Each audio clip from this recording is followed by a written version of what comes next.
Finding success in today's workplace can be pretty cutthroat. It really can be. So how can you make yourself stand out in the crowd? Mary Abbajay from Careerstone Group is here. And Mary, you got some simple tips you can do to help us all shine at work? I do, and I have some tips today that I really want to focus on for women, because I think women have a tendency to have a little bit tougher time in the workplace.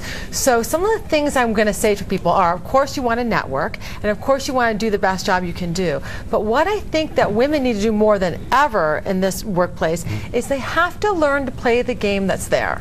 A lot of times women are going to come into the workforce and we're going to be like, well, that game's not fair, so I'm not going to play that game. You know, or it's a meritocracy. If I just sit here and do my job, someone's going to notice me, I'm going to get a raise. And that's not true. You have to actually play the game that's there. So do we concoct our own game is we what you're saying? We do in some ways concoct our own game. And one of the things that women do to concoct their own game is we seek to make friends at work. And we confuse collaboration with friendship. Where men, it's about the team, right? It's about being successful. It's about getting things done, being collaborative, but not necessarily being best friends. There's competition. There's competition, exactly. But women... Oh, and there's competition among the women, too. Let's not lie here. I don't even want to get into that. No, but oftentimes it's a different type of competition.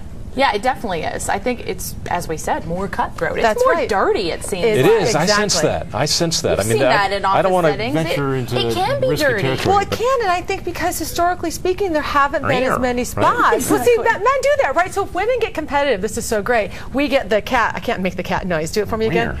You know, but if looking at me for it. I know, right? But when men get competitive, it's seen as just being competitive, which is an example of like the different standards that sometimes men and women are held to. And while it is changing, there are still different perceptions. The same behavior in a woman is going to look different in a man. So isn't it bad if we're concocting a game that we're going to still be, you know, labeled as a great choice. Crazy women in the workplace? But here's the thing: if there are things to be, there are ways to be successful in an organization, okay? And that's largely dependent on the culture. And culture is created by leadership. And leadership is still primarily male in most large organizations. And while I don't think this is consciously done, there's some embedded sort of factors. We tend to promote people like ourselves, right? We tend to value people who play the game like us. And so men subconsciously and organizations subconsciously reward behavior that is more male-like. Now when women put on male-like, which is fine, right? But when women put on male-like behavior, they're often judged differently for it.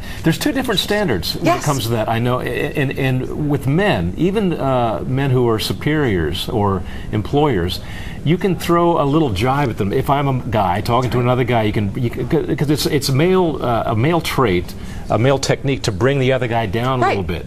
Yeah, because once you brought him down, cut him down, you know, some it's snide good, remark, it's fine, no hard feelings. It lightens the conversation. But if I were to try that with a woman, it would be disastrous. It would be disastrous. You're absolutely right.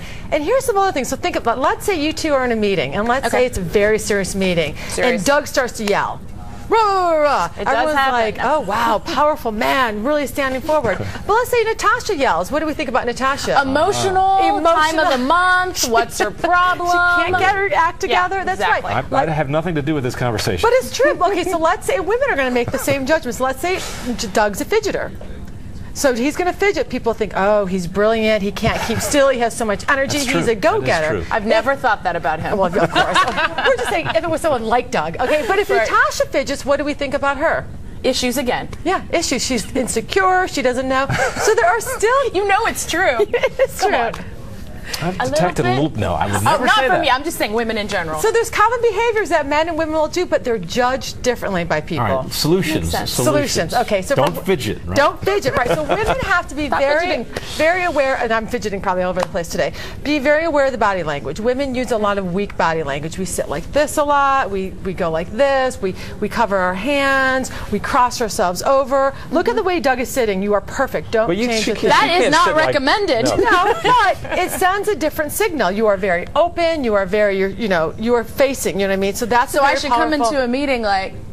You should be as open as you can your body language. Okay. The other tip for women is we ruin or sabotage ourselves through our language. We say things like, "Oh, I feel the Penske project is a really good bet for us." A man would say, "The Penske project is our best chance of success. Okay. So men speak in much more declarative terms. It's a win-win And it's an assertive language. That's tough because we usually, I mean, we go with our feelings, our emotions.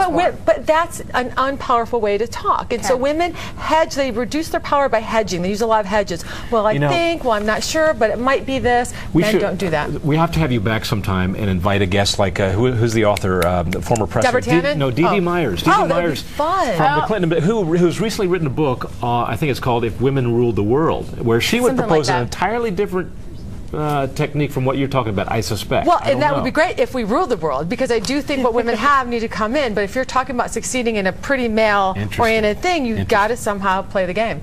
Yeah. That is interesting to think And here's about. one final tip for you. When we go to a meeting, women tend to give up their seat at the table and will sit along the side if it's crowded. You have to sit at the table. I see this time and time again with my clients. They will give up like the prime seats at a table if there's not enough room and take the side seat. Be a player. This almost goes back to the evolutionary thing that women are care providers. They are. And they assume this role. Always have to care for the men. I mean, that's right. We're always taking care of something, right? The men, you mean the little boys is what you're talking about. You said it. Mary Abbajay, thanks for coming back in. Thank you. Thank you. That was fascinating. I appreciate your conversation with us.